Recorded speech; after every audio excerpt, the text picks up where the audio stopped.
hounds, chase ghosts, come sleep, watch out, demons are coming, run, sleep, hide, spirits, ghosts, hide, demons, hounds, ghosts, demons are coming, spirits,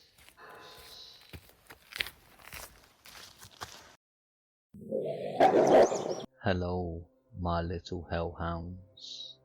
Welcome to Home of Scares. If you like the chills running down your spine and to be scared, fueled with anxiety, then join us twice a week on Tuesdays and Thursdays. And don't forget to increase your anxiety levels. Just make sure you subscribe. Sleep tight, my hellhounds. Almost Kidnapped, posted by AuroraxSky. So, looking into my past, I've realised I've had a few stories that could fit into this subreddit. This one I think about a lot, and how my life would have changed in a split-second decision so easily. At the time I was quite young, maybe around 6 or 7 years old, but I still remember it so perfectly. I was in central London for the day with my family, and it was getting to the evening, so we had begun heading home. We don't live too far out of central London, so we were just going to get a taxi to the nearest train station and head back home from there. Being so young, inexperienced with the world, and plain stupid, when we got out of the taxi at the train station, I thought it was custom to wave goodbye to taxi drivers as they drove off. Yeah, stupid. So after I'd finished waving goodbye to this complete stranger of a taxi driver, I turned around and saw my family completely gone, vanished out of thin air. I was so young, I had no idea what had just happened. They just suddenly weren't anywhere to be seen. Being a short kid, everyone was like giants at that age. It was terrifying. At that moment, everything I ever learned about stranger danger completely went out of the window and no longer mattered. I was just terrified. So I remember choosing to sit in the middle of the pavement and do the only thing I knew how to, and just cry, hoping my parents would soon find me. "Are you okay?"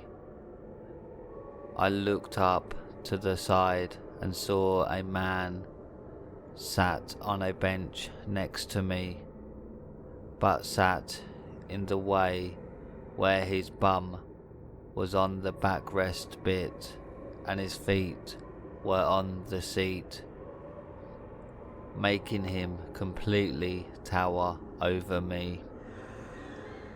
I remember the image of him so clearly. "I've lost my family. Let me help you find them." I can't remember the exact conversation very well, except for the next thing he said. "I think I saw them go this way. Follow me." That line has stuck with me ever since. He stood up and took hold of my hand and started leading me down the road, completely oblivious and just glad that I had an adult with me now. I just calmly went with him. Just as he was about to lead me round a corner of a building, I heard a voice call my name. My brother, only being 2 years older than me at the time, had come running out of the train station and seen me just before I was about to completely disappear out of sight around another road in London. A few seconds later, running outside, and there's no way he would have seen me.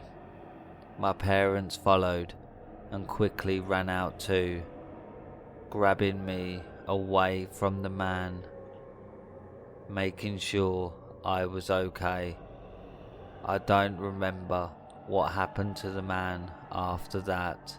Part of my memory says he quickly ran away after my family got me. Another part tells me that he stayed and explained to my parents his course of events. None of us really remember.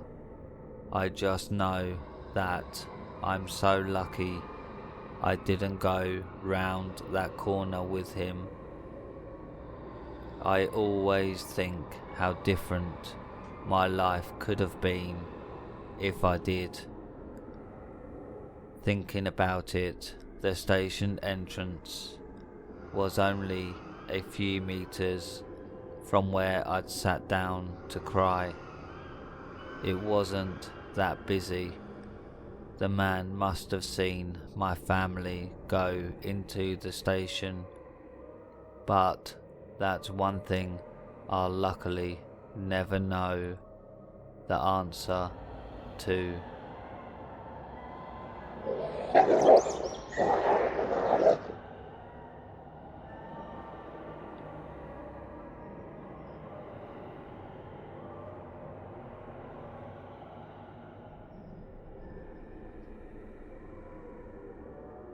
Good advice, but a creepy way of going about it. Posted by Those Aren't My Noodles. This happened several years ago when I lived in a rural area of Virginia. I was on my way to meet a friend of mine who lived in a more secluded area of the country, and this was my first time heading that way. So, aside from my GPS, I didn't know where I was or where I was going. It was probably around December at the time, and it was pretty cold outside. So I'm driving along this small backcountry road, surrounded by farmland and woods, when I see an older man walking in jeans and a jacket by himself. I slow down and notice this guy's face is nearly red from the temperature out there, and I felt so sorry for him. So I asked if he was going very far. He was walking in the same direction I was going. He says he's just going up the road a bit to some corner store. So I tell him to hop in. Pause. Now, looking back, I realise exactly how reckless this was on my part, considering I was alone. Smaller than this total stranger I invited into my car, in an area totally unfamiliar to me, with no witnesses or even other cars on the road. I put myself in a very compromising position, but I was just a naive young person trying to do a small good deed. After this encounter, I stopped offering up rides. So the guy gets in the passenger seat and thanks me for offering to get him out of the cold. I say, hey, it's no big deal, we are heading the same way, so why not? He then asks me if I live around here, to which I say no. So he asks what I'm doing here and if I come here often, etc. I tell him I'm visiting a friend who lives a little further away. He then, despite at least a 20-year age difference between us, asks me if I'm married and if maybe he and I could hang out again sometime. This makes me kind of nervous, as trying to help someone out of the cold has now turned into this man sorta coming on to me. I lie and say I think the friend I'm going to see wants to eventually marry me, which makes his face drop to a serious and almost offended look. He stays totally silent for a minute or two and then tells me to turn on the road we have come up to, the one I actually needed to go down, and I pull off to the side in the parking lot of the store that I am thanking my lucky stars was actually a real place. I say, well, here you are, I guess. Stay warm, mister. He unbuckles his seatbelt, puts one hand on his door latch, and then looks directly into my eyes and says, you should be more careful who you give rides to, before promptly exiting and shutting my door. This gave me mad serial killer vibes, and I feel like I either got really lucky or received some sort of omen, but either way I have taken that advice.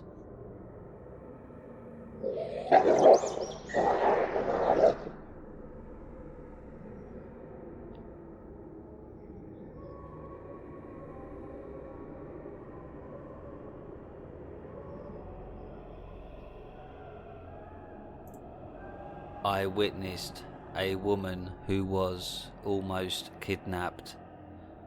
Posted by sunshinecsloth. This happened when I, F, was 10 or 11 years old in 2005 in Redlands, CA.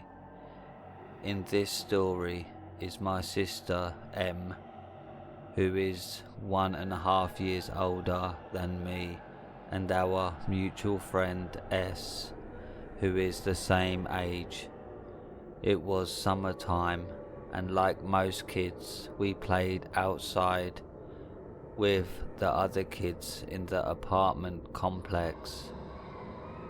One particular day, my older sister M and I were invited to go over to our friend's apartment and play.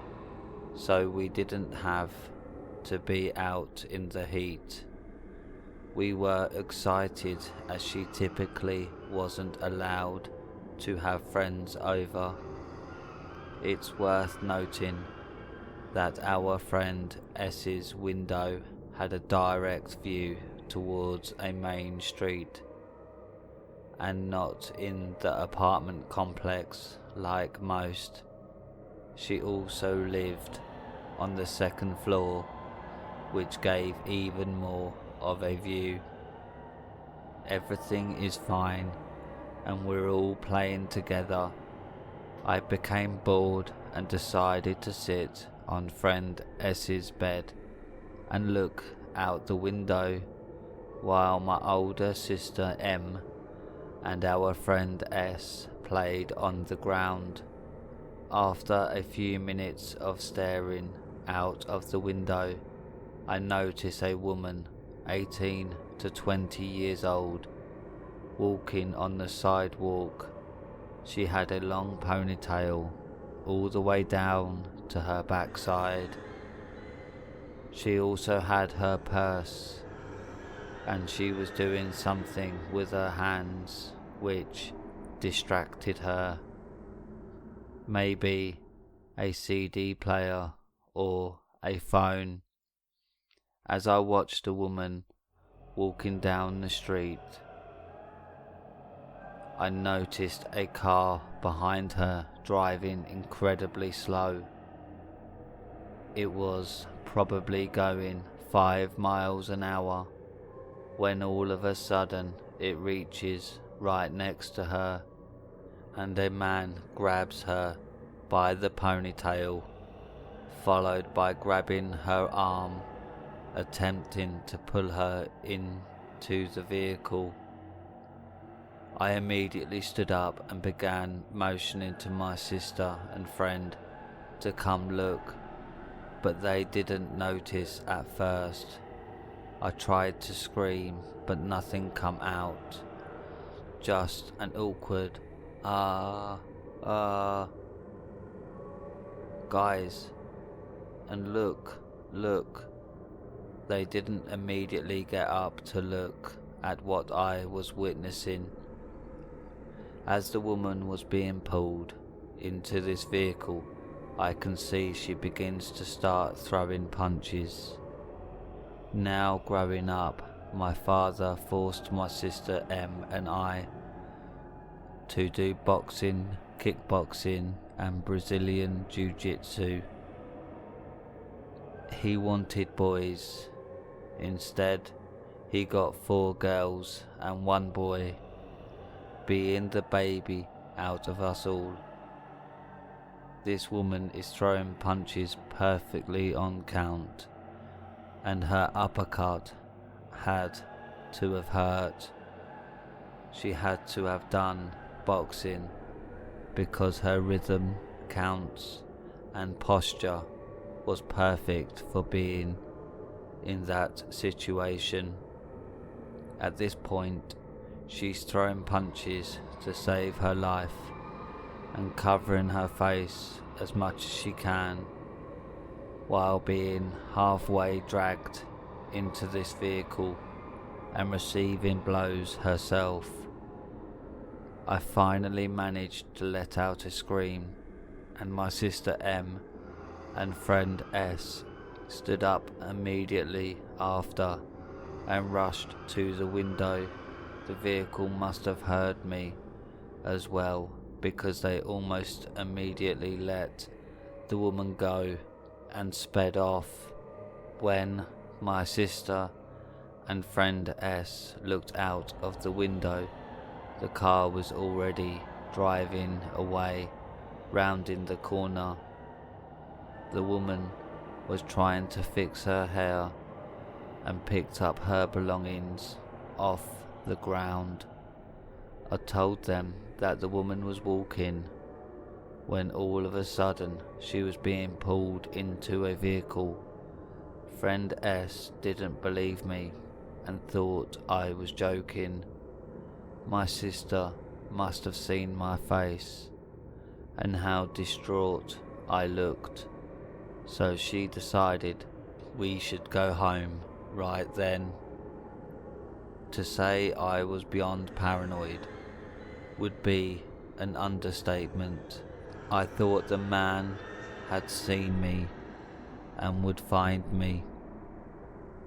After 2 weeks go by and my entire family is driving somewhere, as we turn left in the intersection on the main road near the exit of the apartment complex, I see the man in the same vehicle turning in our direction on the opposite side of the road.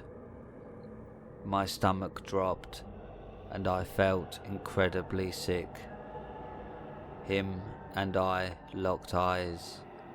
He didn't have any facial expression, just glared at me in the most unsettling way I've ever felt before. Just locking eyes with me the entire turn until we both no longer could see one another. I was on the verge of crying and had to catch my breath. My sister noticed and asked me what's wrong. I told her that was the same man and the same vehicle that attempted to kidnap the woman at friend S's apartment. Later that night, my anxiety grew. I could hardly sleep. Eventually, things went back to normal, and I never saw the man or the vehicle again. I am incredibly grateful the woman wasn't kidnapped that day, and that my sister believed me. However, I never spoke about it since. I wish I would have told my parents, but my father was incredibly strict, and I was afraid I'd get into trouble and not be allowed over to any of my friends' house again, or be allowed outside.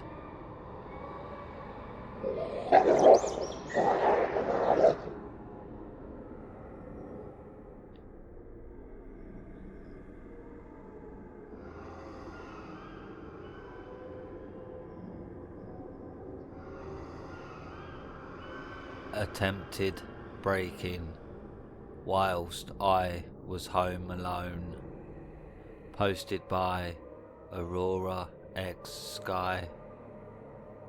So, I've had quite a few bad experiences with strange people and my house. From when I was young, an old man would come banging on our door late at night, demanding to see me, causing me to have to hide in the house and not be allowed in my garden alone for years. Or when a man came knocking on our door late at night with a knife because he mistook our house for my neighbours. These experiences all caused me to be very cautious about opening the front door to anyone, or even being in the house alone, especially at night. But one evening was definitely the worst. It was around 6 p.m. in November 2018. I am from England, meaning it was already pitch black outside at this time of the year.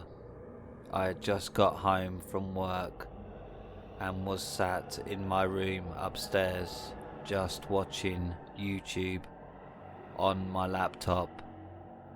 My mum shouted up to me she was just going to pick my brother up from work and would be stopping off at the petrol station on the way back.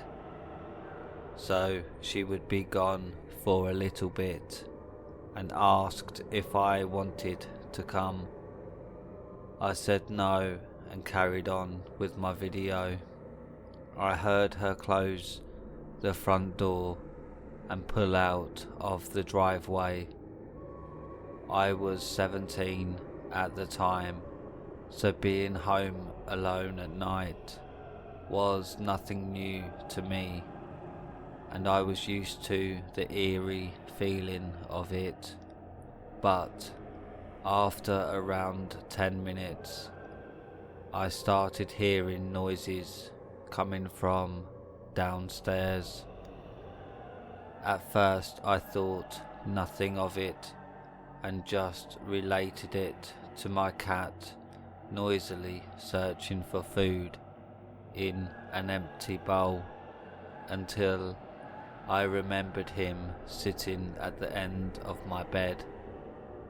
I paused my video and listened more at the sound of banging on the back door. This instantly creeped me out until it was followed by the sound of keys jangling, and I just thought, oh, my mum must have dropped my brother off before going to the petrol station and he's just trying to go outside. So I let the noise continue as I kept watching my video. He can get quite angry sometimes, so the loud banging was nothing out of the ordinary, but it just kept carrying on banging, and the sounds of keys jangling, then dropping, then banging again. Then the fear really hit me. I don't think it's him. I walked out of my room slowly and sat on the stairs listening carefully to the noise. It definitely wasn't him. I'm a very anxious person, and everyone gets those times late at night when they hear noises and immediately think the worst. This was just one of those, I told myself. So I decided to bite the bullet and just walk straight into the kitchen and face whatever is causing the noise. Our kitchen has the door straight to the garden, but as I turned the corner into the kitchen, I heard a loud bang and clatter of footsteps run away. The cat flap had been ripped off the door, and there was plastic from it everywhere. In fear, I still tried to console myself into thinking it could be anything other than people breaking in. I sat back on the stairs and called my mum just to check again that it wasn't my brother. Home early and just in a bad mood. But then he answered my mum's phone while still in the car. "Are you at home?" I shouted at him. "No." Then my voice started to break with terror. "Please be serious. Are you at home right now?" "No. What do you want?" Even though he said he wasn't, I still begged in my mind that he was, joking just to get a scare out of me. But he heard how scared I was and began to worry. I explained to him what happened, and he started to scream at me to call the police. He's never been the protective type, but I could tell now he was really worried and told my mum to rush back home straight away. Whilst dialing 999, I tried so hard to stay calm. I told them exactly what was happening as I hid back in my room with the door tightly locked. Then I heard talking and the banging of doors again downstairs. They were back. I burst into tears to the dispatcher out of pure fear and sat on the phone for what felt like forever until my mum, brother and police all pulled up at the same time. Everyone charged through the house to the back door, and we instantly saw what they'd done. The people saw the keys to the back door on the side in the kitchen, took a broom from outside, broke it in half on the door handle, got the broom through the cat flap, knocked the keys off the side and pulled them through the cat flap. Although out of pure luck, as they broke the broom in half, they also managed to snap off the door handle, making it impossible for it to be opened from the outside. Otherwise, they would have got in, no questions asked, and I would have been sat quietly in my room, completely oblivious. It was clear afterward that they had been watching the house for a while, waiting until the exact moment they saw my mum's car pull out of the drive. I'm not sure if they knew I was there alone or not, but I know that after they initially saw me and ran away, they made a choice to come back. So, dickheads who don't know how to open doors properly, let's not meet. P.S. Always keep your keys in a place that someone breaking a window or cat flap can't reach.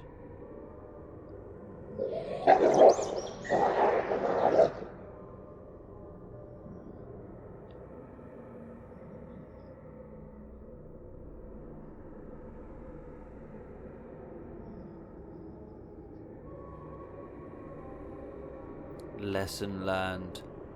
Mind my business. Posted by Jody. Last week, I finally got the keys to my new apartment. Before I get to the point of my story, I feel that I have to give a little backstory first. I had been living for the past year in a transitional housing apartment provided to me by a state-run program. When I first entered the program, they told me I'd be allowed to stay in this apartment with my two little girls for 2 years, and at the end of said 2 years they would match any savings that I had up to $2,500. It seemed like a dream come true. Fast forward a year and COVID-19 happens. I'm a barber, so of course the shop where I worked was shut down, and I was penniless and out of work. Thankfully, I qualified for unemployment, and it was so plentiful after the $600 boost. I fixed up my broken down car, got some much needed dental work done, and started to retain my credit. With so much money circulating in my pocket, I decided to invest that money in opening my own shop as soon as the lockdown was over. This was when it's time to move on from this place. I'll be in a good place to start fresh. So fast forward again about 2 months after quarantine, and my business is doing well. I'm not really making money, but I'm also not losing a ton of money either. Also, I'm my own boss, which means that I have more time with my kids. At this point, I'm feeling very blessed, and every day I feel so thankful for my new windfall. One day I get a call from my case manager asking me for my income details. Now, this isn't unheard of in this program, but it is strange because I'm unemployed, technically, as far as they know, so I don't have any income. So I gave them all of the info they asked for, and about a week later I get a message from them saying that I no longer qualify for their program because I make too much money on unemployment, and that I should have used that extra money to secure stable housing. I tried to explain that I couldn't find stable housing because I'm unemployed and that the boost is temporary, but they can't be reasoned with. However, this whole journey so far has been more than I could have hoped for, and as much as it saddens me and honestly shocks me, I really can't complain too much. So I start the hunt for a new apartment. As a barber, I usually chat with my clients all day, every day, just about random stuff, but usually we just end up telling stories about our lives and what's going on in our day to day. So I'm talking to my clients, a guy and his wife, about my apartment hunt and how I have to be out within a month.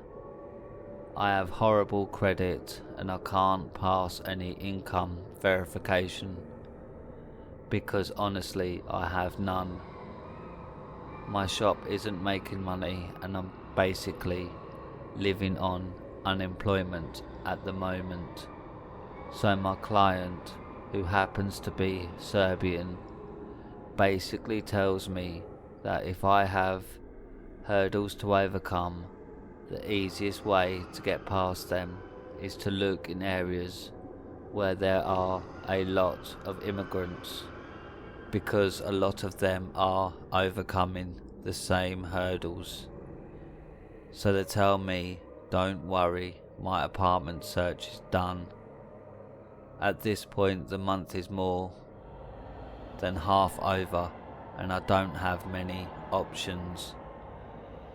I'm trusting them, but I'm still looking on my own as well.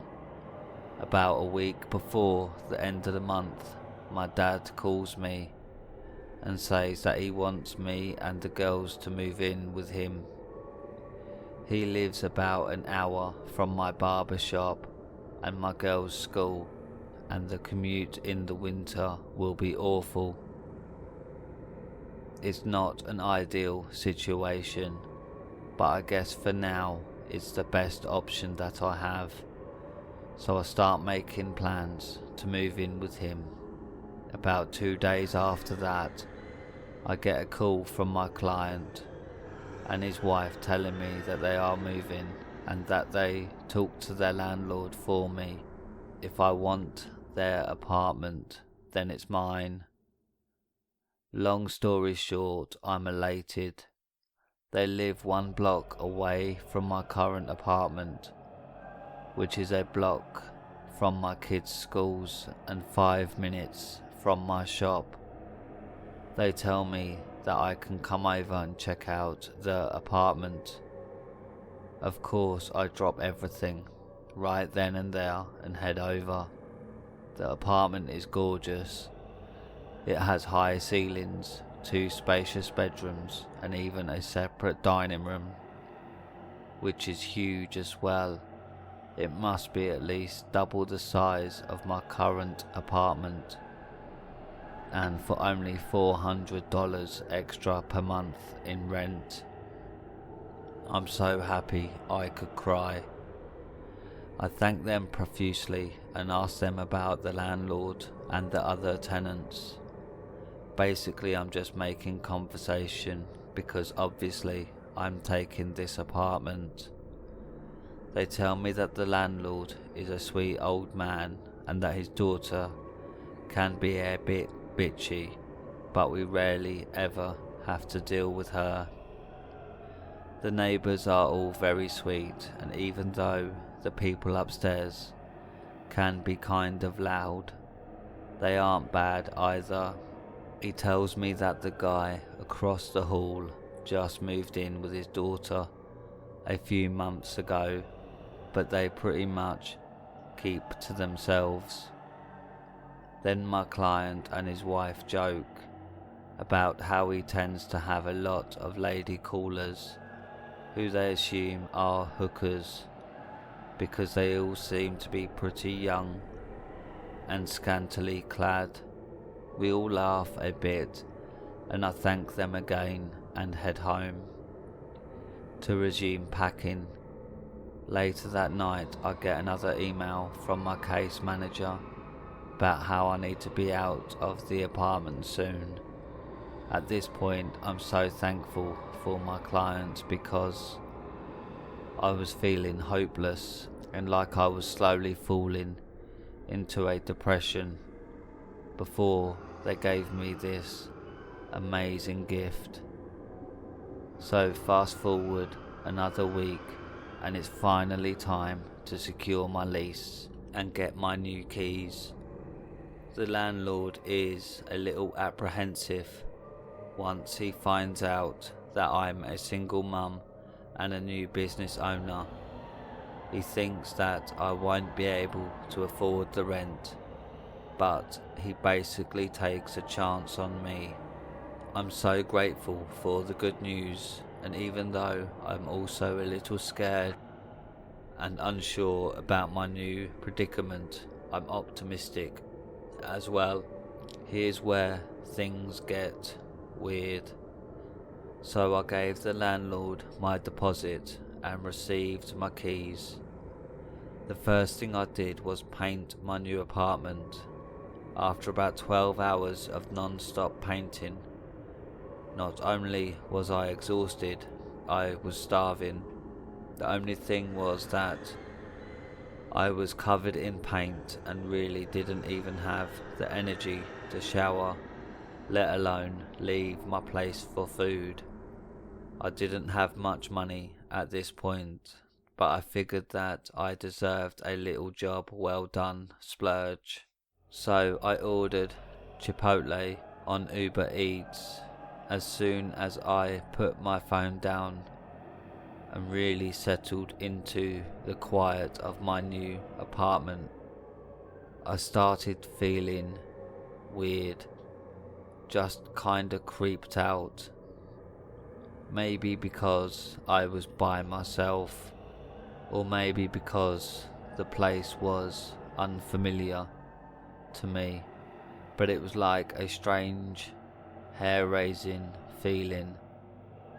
So I called my boyfriend to come over.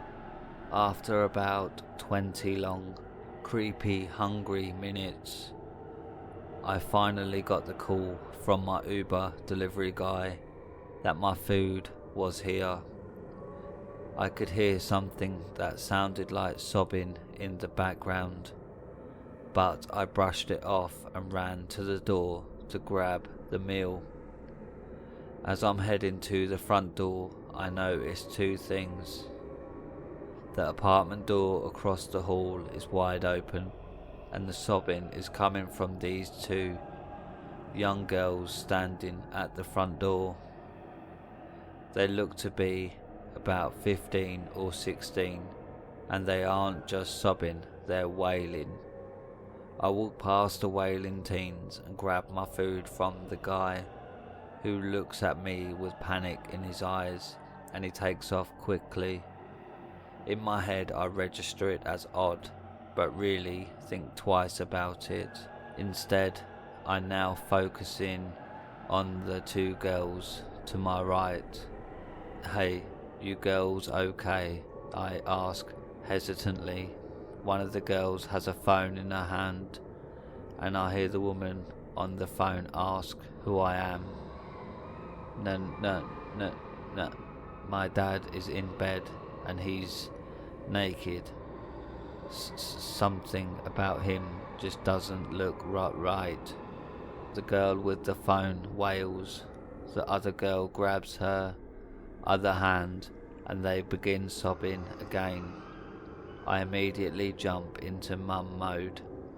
I'm imagining this idiot dad in a drunken, passed out state, scaring the hell out of his kids. I hear the person on the phone say that she's going to call the police. I tell her that I'm across the hall neighbour and I'm going to go check it out. So I head with the two girls up into my apartment and sit my food down and tell them to take me to their dad.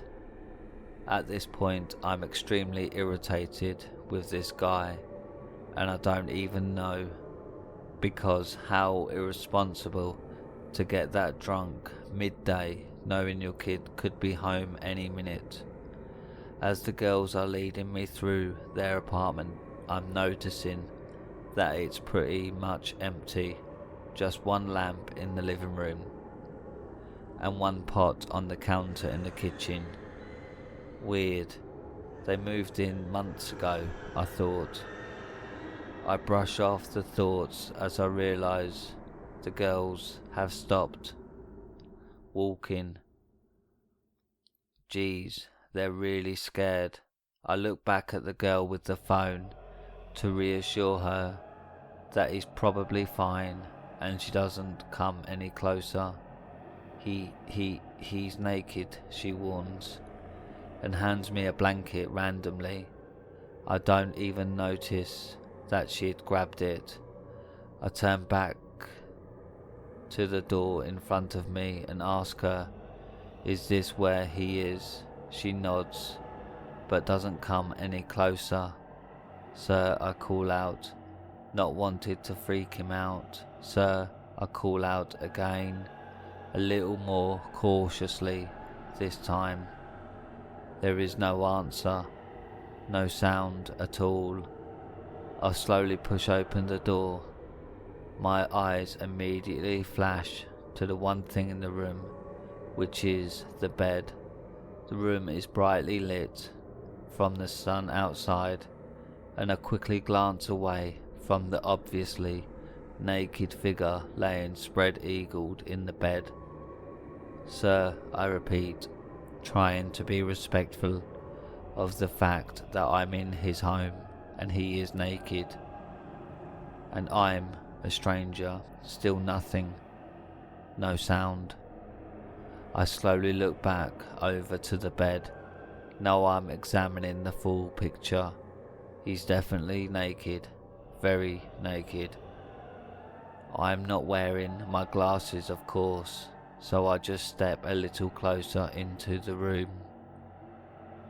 As I do, I realise that he's wearing an empty condom, and that his chest is raised unnaturally into the air. Also that his head is back in an extremely unnatural angle as well. As my eyes take in even more details, I notice that his fingers are curled and the tips of them are black, and that from the top of his chest to his chin is black as well. I stare at his chest for a while to confirm what I was beginning to suspect. He's dead, very dead, and it looks like he wasn't alone when he died. Someone left him like this. I slowly back out of the room and close the door as I leave. The girls are still in the hallway. Is he okay? The girl and the woman on the phone ask simultaneously. I pull the girls with me into my apartment. I tell them that I don't know and ask who the woman on the phone is. She tells me that it's her mother. I ask the girl for her phone and tell her to have a seat in my living room while I speak to her mum in private. "Ma'am, where are you?" I ask, trying to keep my voice calm. The woman is on FaceTime and I can see the panic on her face. "I'm in Texas. Is he dead?" she asks me, and her hand over her mouth. At this point, I don't even know how to break the news to her. "Ma'am, I don't know for sure because I'm not trained professional, but he's not moving and his fingers are black." I respond, trying to be respectful and also convey the urgency of the situation. "Is he dead?" she asks again, this time more panicked. "I don't know, ma'am. All I know is that he sure doesn't look alive," I reply, and this time a little more forcefully. Her hand flies to her mouth and she wails and hangs up the phone. I walk out of my bedroom into the living room to return the phone to the little girls. Only they aren't there. I walk back towards their apartment to find them heading back in. "No, sweetie, you guys should come sit with me until..." I'm cut off by an officer walking into the unit as I'm leading the girls back into the hallway. It is only at this point do I realise how suspicious this could all look. I point the officer into the guy's bedroom. He turns and looks at me and asks who I am. He questions me for a while, but after seeing all the paint on me, he decides that I'm probably not a person of interest and lets me go back into my apartment. Just then, about 4 other officers fill the tiny hallway between the 2 units, and the girl's uncle shows up and leads them down the stairs to speak with the officers. I go back to my place and the rest of the day kind of goes by in a blur. Eventually everything quiets down and my boyfriend gets there. He comforts me and tells me that there's still a few officers in the hallway. They don't leave completely until well after 1 in the morning. They also didn't move the body for a while either. It was all so very surreal. My boyfriend kept asking me, how did I not hear anything? Keep telling him that I was just so focused on my painting. I just feel horrible for those poor girls. Can you imagine that being the last way you see your dad? I know I can't unsee it. Here we are, a whole week later, we still don't know what happened to him. However, I just kept thinking about my clients telling me about the hookers and strange women. Another thing that I can't get out of my head is that I heard those kids come home. I remember because they flew into the parking lot behind our building and I remember making a mental note to remind my kids to be careful when walking to the car. I heard them giggling in the hallway between our apartments.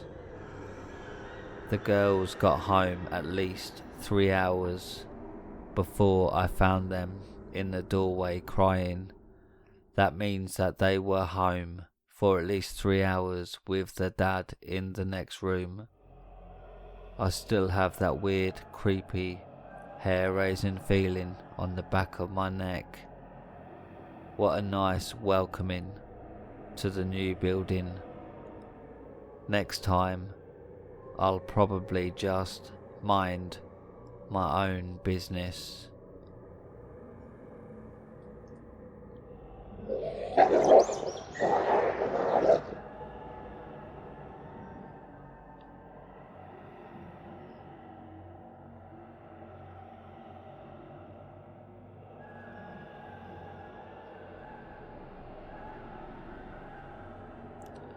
Well, my little hellhounds, thanks for listening, and if you have any creepy encounters or creepy stories you would like read out, then submit them to r/homeofscares on Reddit.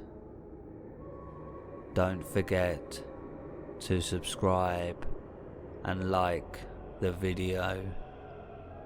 Good night, my little hellhounds.